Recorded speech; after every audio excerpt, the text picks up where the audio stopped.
Hello' guys, মই আজি পুঠি মাছৰ লগত ধুনীয়াকৈ কচুৰ তৰকাৰী বনাবলৈ লৈছোঁ। কচুৰ ৰেচিপি হয়, পাত কচু হয়। আপোনালোকক ধুনীয়াকৈ দেখাই দিম, চাই থাকিব দেই ধুনীয়াকৈ। আৰু লগতে মোক চেনেলটো ছাবস্ক্ৰাইব আৰু লাইক কৰি দিব, কমেণ্ট কৰি দিব। অকণমান মোৰো এটা উৎসাহ পাওঁ, যাতে লাইক ছাবস্ক্ৰাইবাৰ হ'লে নিজৰো ভাল লাগে আৰু মানে নতুনকৈ কৰিবলৈ উৎসাহ এটা পাওঁ। ভিডিঅ' কৰা সময়মতে, বনোৱা সময়মতে, ৰান্ধনী এগৰাকী হৈ মেলি, গৃহিণী এগৰাকী হৈ মেলি সময়মতে সকলোকে খানা দিব লাগে। সেই গতিকে আপোনালোকেও আৰু মোক লাইক ছাবস্ক্ৰাইব কৰি মেলি দিব আৰু এয়া আজি মই চাই থাকিব আপোনালোকে। মই এতিয়া পকৰি হেৰিও বনাম আৰু লগতে মাছৰ কচুৰ লগত বনাম, পাত কচু হয়।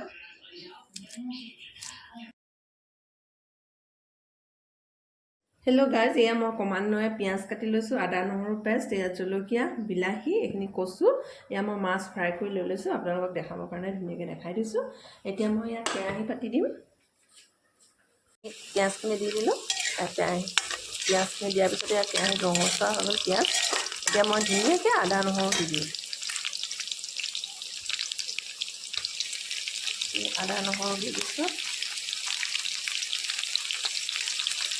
আদা নহৰুখিনি অকণমান ৰঙচুৱাকৈ ভাজি তাৰপিছত মই বিলাহী আৰু কচুখিনি দি দিম।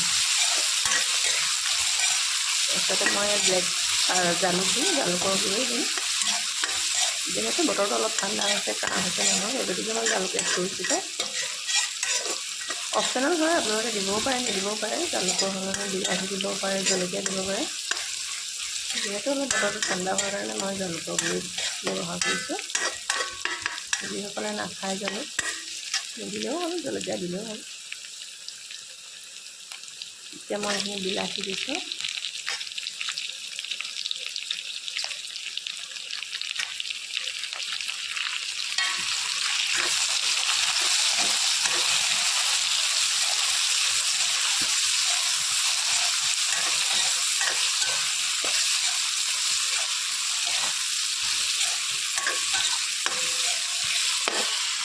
বিলাহীখিনি যিহেতু ভাঙি এতিয়া গুড়ি গুড়ি হৈ গৈছে, সিজি গৈছে বিলাহী, সেই গতিকে মই এতিয়া কচুখিনি এড কৰি দিম। কচুখিনি মিহলাই দিম, কচু দি দিম।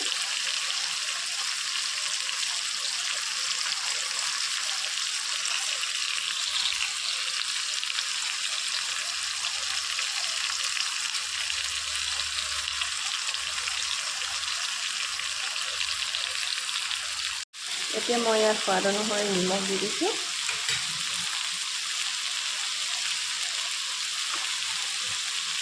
হালধি দি দিছোঁ। অকণমান দেৰি পাছত জালুকৰ গুড়ি দি দিম। জলকীয়া মই ভাজিতেই দিছোঁ অলপ, বেছি জ্বলা হ'লে যিহেতু খাব নোৱাৰিব, তেতিয়া অলপ মই ঢাকন মাৰি অলপ কম আঁচত সিজিবলৈ দিম।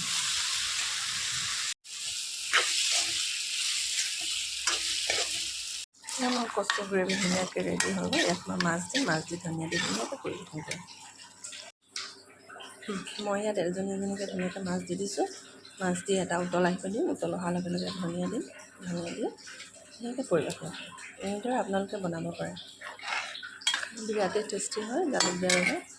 মোৰ এতিয়া কচু ধুনীয়াকৈ হৈ গৈছে, একদম ধনিয়া দিম ওপৰত, গোন্ধ এটা আহি যাব, ধুনীয়াকৈ এতিয়া পৰিৱেশন কৰিম। মোৰ কচু তৰকাৰী ৰেডি হৈ গ'ল। আনফালে মই ইয়াত বেঙেনা পুৰি লৈছোঁ, এয়া দুটা পুৰা হৈ গ'ল। বেঙেনা পিটিকা বনাম বুলি ভাবিছোঁ আৰু এইফালে পকৰি বনাম।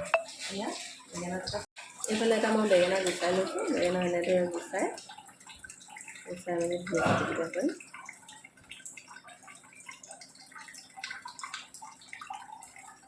বেঙেনাটো ধুনীয়াকৈ মই এনেদৰে কাটিলোঁ।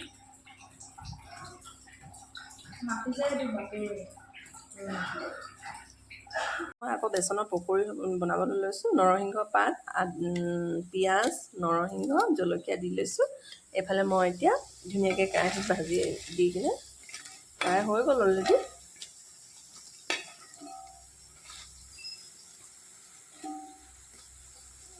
বেচনৰ পকৰি